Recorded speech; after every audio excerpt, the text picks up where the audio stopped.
Hey everybody, my name is Deja and today I'm going to be discussing my June TBR.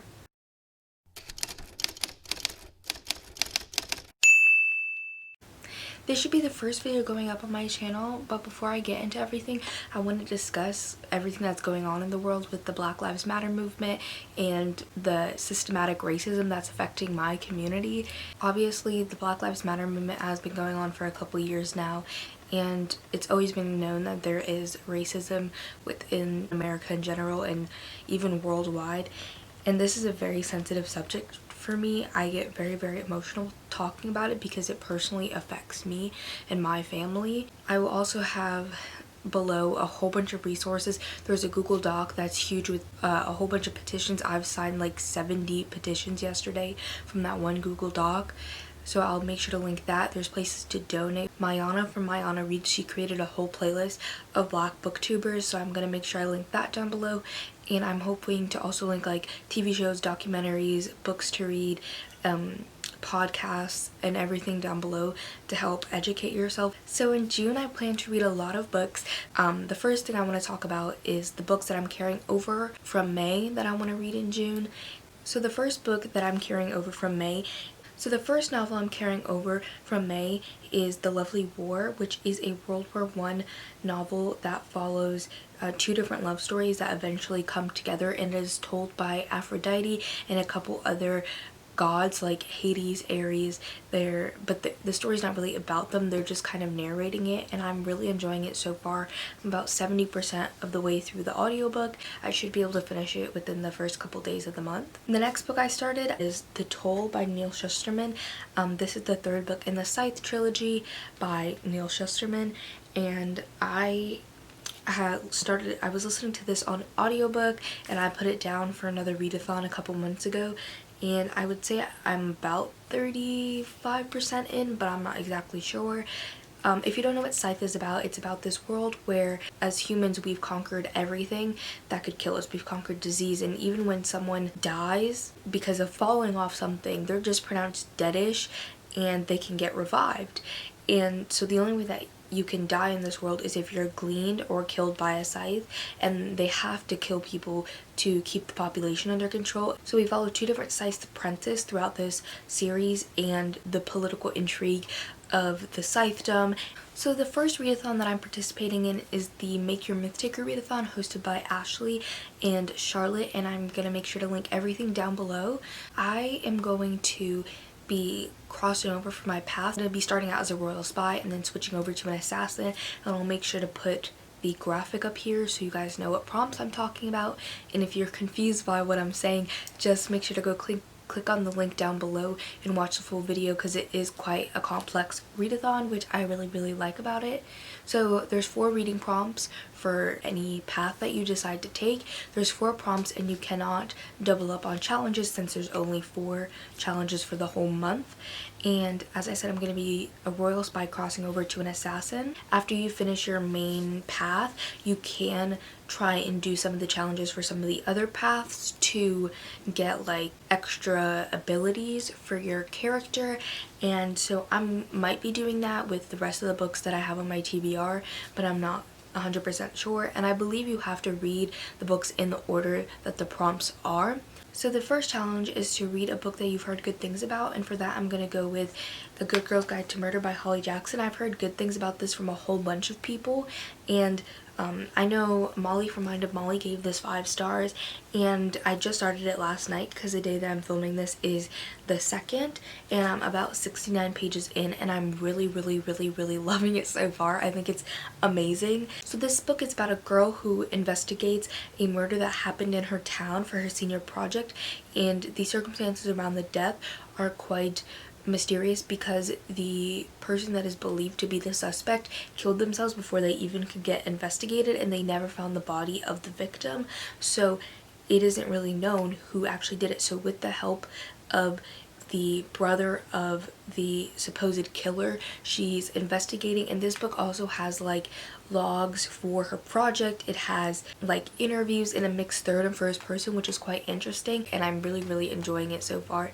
and I think it might be a 5 star. So this next book I actually already started as well last month, but I had to put it down for a readathon, which is what normally happens, And the challenge for this book is read a book with royal colors, so like red, purple, or gold on the cover. And so the book that I'm reading for this is House of Earth and Blood by Sarah J Maas, and you can see that it obviously has red and gold on it.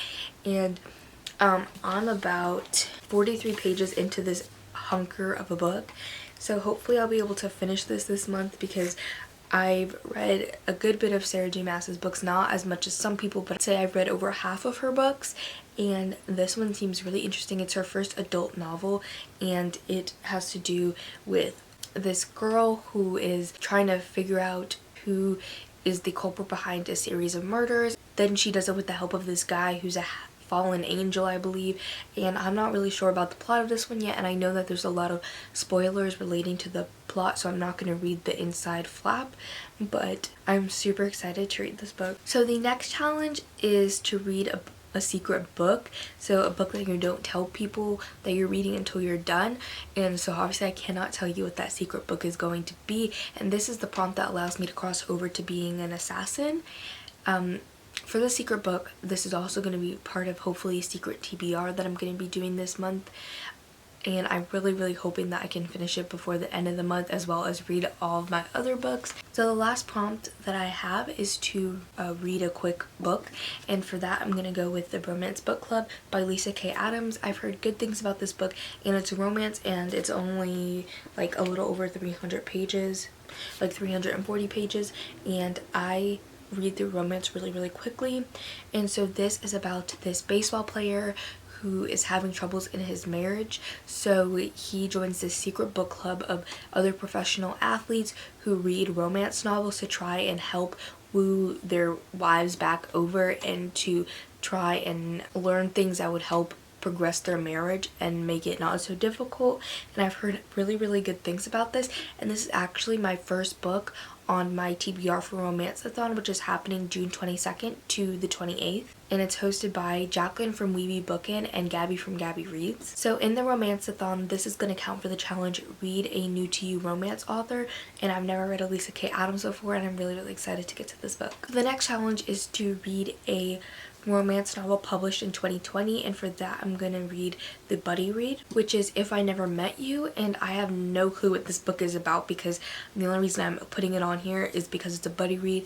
A lot of my other books that I have on this TBR also came out in 2020, but they fit some of the other prompts better, and since the buddy read came out in 2020, I decided to add that to my TBR. So the next challenge is to read a romance with an illustrated cover, and for that I'm going to go with Bringing Down the Duke by Evie Dunmore, and I got this from Book of the Month. The reason that I picked this book is because of Reagan from Peruse Project. This was the book that got her into historical fiction romance, and this obviously has an illustrated cover, and all I really know about this book is it's about this girl in the 1800s, I believe, and she goes to Oxford with a scholarship by a women's suffrage organization, and the challenge that she has to do to keep her scholarship, and it's like one of the terms of her scholarship, is to gather men with great influence to promote the women's suffrage movement. And the person that she's really trying to target is this Duke, and so it's kind of like a hate to love romance, I believe. I keep saying that I'm excited for all these books, but I really am. So the next challenge is to read your favorite romance trope, and mine is hate to love, and for that I'm gonna go with Beach Read by Emily Henry. So this is about these two rival authors, and the guy writes literary fiction, the girl writes romance, and they're both having writer's block while they're at these neighboring summer homes. So they decide to swap genres for the summer, and they go on like writing dates, and the first one to get published is like the winner of the challenge. And I'm super excited because I've heard good things about this. I've heard a couple negative things, but I think I'll really enjoy it because hate to love is my favorite trope. So the last challenge for my Romanceathon TBR is to read a romance with 5 words in the title, and for that I'm going to go with My Favorite Half Night Stand by Christina Lauren. So half night is technically 1 word, but I don't know if I own any other romances that have even close to like 5 words. Like this one, at least I can like kind of make it work, and I have no clue what this is about. I've just heard really good things from Christina Lauren, and I really loved The Unhoneymooners by Christina Lauren. That's the only book that I read by them, but I do own a couple other ones as well, like autobiography, so I'm hoping to dive more into this author duo. So I'm also hoping to participate in Blackout-a-thon, at least with one of the books. And the 2 books are White Fragility and White Rage, and I'll make sure to link all the information for that also down below. So those are my readathon plans and my reading plans just for June as a whole. I don't know if I'm going to get to all of these books, but I really hope I do, and especially that I get to come to you guys with my first secret TBR. And make sure to check my description box for all of the resources involving the Black Lives Matter movement. So that is all that I have for this video today. I hope you guys enjoyed it. I have all my social media and everything linked down below if you want to follow me on there, and like my Goodreads and everything. So that is it for now, guys. I'll see you guys in my next video.